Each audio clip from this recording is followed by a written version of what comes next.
Hey everybody, Jason Blaha here with Ice Cream Fitness. Today I want to talk to you really quickly just about the subject of people who are in a caloric deficit and they're not losing weight. But hold on, let me give you guys a bicep shot first.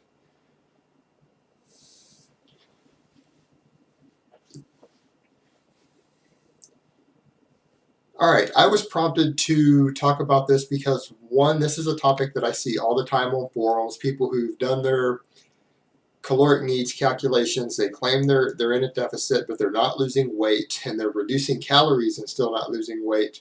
Or, as I had one of my subscribers today commented in one of my videos that he was eating 2,000 calories a day and he gave his basic stats, and he did this for a month and claimed he didn't lose any weight. And I did some quick calculations using some TDEE calculators, and I came up with approximately 2,600 calories for this individual.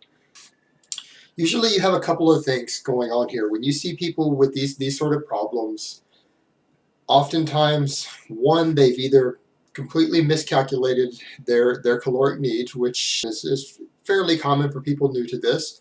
So I'm going to point you in the direction of calorie needs calculators. You look here, I'm going to link the bodybuilding.com nutrition forum, and there are stickies there that will show you how to calculate your caloric needs. And then I'm going to link to you an easy to use calorie calculator using the exact same formulas if you don't want to do it manually. And if you go to the advanced options, you should be able to pick the formula you want to use. And that will help you establish a baseline for your caloric needs. Now, what we have all the time, we have people who will say, yes, but people are different. People are individuals. They have different metabolisms and they respond differently to different things. And to quote an article I just read by Lyle McDonald, you are not a unique snowflake. Yes, there are differences, but people are not that different. And generally, if there's a large discrepancy in something like metabolic rate, there's usually a medical cause for this. And oftentimes it's a medical cause that can be cured with a simple pill or other medications. So, that being said, the problems I generally see with people on this is, one, they aren't measuring their food accurately. They're consistently mismeasuring something in their diet. They're either regularly eating some food that contains way more fat or something in it that they're not tracking, some sort of sauce, or adding tons of olive oil or something to a food and not realizing it. Or they're mismeasuring or miscalculating something off of a label. And an example of this that I oftentimes have seen people do, they'll plug in their calories for something like rice, and they will use the cooked calories and then dry measure the rice and end up being 3, 4, 5, 600 calories off for the day as a result of mismeasuring. Or they're sneaking in little treats and not really counting them and not realizing that they're sometimes adding up to 400 or 500 calories, and so their 500 calorie deficit very quickly returns to maintenance. So that's one issue to consider. And these people are oftentimes really easy to pick out. It's the people who say, well, I was running this amount of calories for X weeks and I didn't lose any weight, so I lowered it by another 500 and still didn't lose any weight. In that case, it's clearly not a different metabolism. It is not a case of their thyroid being slow or something else that's slowing their metabolism, because they wouldn't have been maintaining their weight on one weight and then reducing at 500 and still maintaining weight. It doesn't work that way. So those people are clearly just mismeasuring something. They're either lying to you, they're lying to themselves, they're lying to the people they're trying to get help from, and they're just not being honest about their intake. Oftentimes they want people to feel sorry for them because they're cheating on their diet. They know they're cheating and they don't want to admit to it. Or they're simply mismeasuring and they don't realize that they are consistently mismeasuring some foods in their diet and they're actually not eating the calories they think they are. So that's usually the case with those people. Now, you will have people who will vary, and I would say these formulas establish a baseline, and if you're fairly accurate with your activity factors and everything else when you plug them into these calculators, you're usually going to be within 10%, because that's the basic margin of error for that. And if you're outside of that, you've miscalculated something wrong with an activity factor, or you're doing more or less activity than you think you are in terms of just energy burned from day-to-day activities. So something is off there.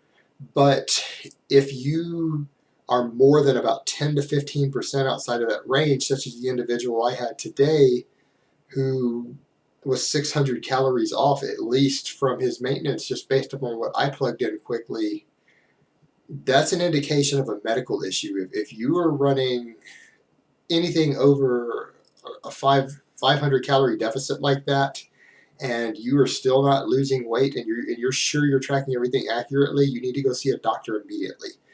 Don't play around with it. You probably have some sort of thyroid issue or some other metabolic condition going on that needs to be treated by a physician. You need to go see your doctor, schedule an appointment with your physician, get a fasting blood glucose test. You need to test your thyroid, your total thyroid function. You need to test your fasting blood sugar, your lipid profiles. Have your doctor look at that, because there's probably something medically wrong that needs to be treated, and once it is properly treated and under control, you'll be able to go back and lose weight correctly. The other people who sometimes will have these numbers off are going to be people who, through prolonged dieting or crash dieting or dieting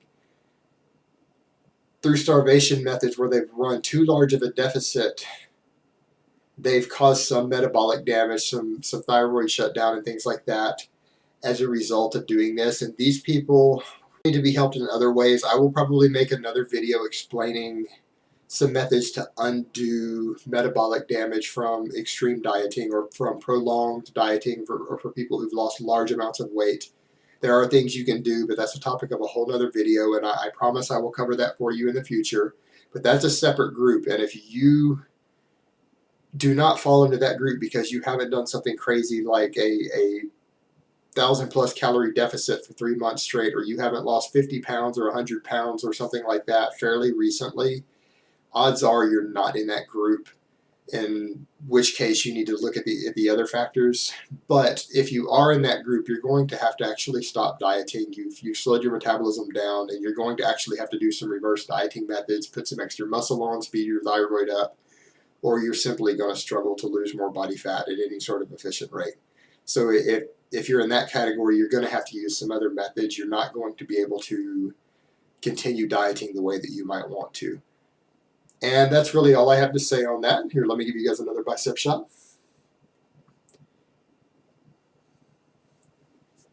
And I'll talk to you next time.